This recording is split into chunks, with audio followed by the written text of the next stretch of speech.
Le départ de Nicolas Hulot met à mal le gouvernement français et surtout le président Emmanuel Macron. Pour Yves Saint-Omer, professeur en sciences politiques à l'université Paris 8, cette démission est symbolique. Elle symbolise tout d'abord le fait que l'action du gouvernement sur les questions écologiques n'est pas à la hauteur, tout d'abord des ambitions de Nicolas Hulot lui-même, bien sûr, mais finalement n'est pas non plus à la hauteur des promesses qu'avait fait le président Emmanuel Macron au moment de son élection. Mais elle symbolise aussi, je crois, le fait que la question écologique étant particulièrement symbolique, on a un gouvernement qui, comme les précédents d'ailleurs, est un gouvernement qui est tourné surtout sur l'action, sur le court terme, avec des motivations très électoralistes, un jeu des lobbies et des groupes de pression.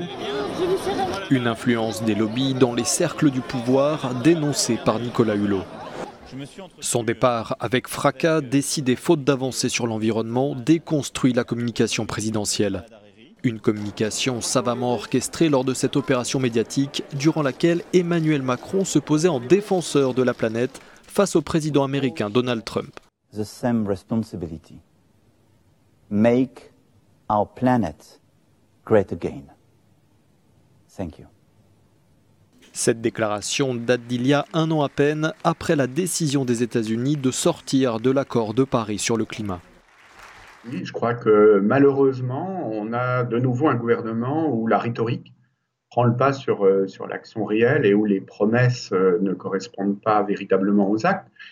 Bien sûr, il y a toujours une part de symbolique dans la politique, de spectacle, on n'est pas naïf, mais on peut tout de même espérer des responsables politiques qu'il y ait une correspondance la plus forte possible entre les proclamations et les actes, et on n'en prend pas le chemin.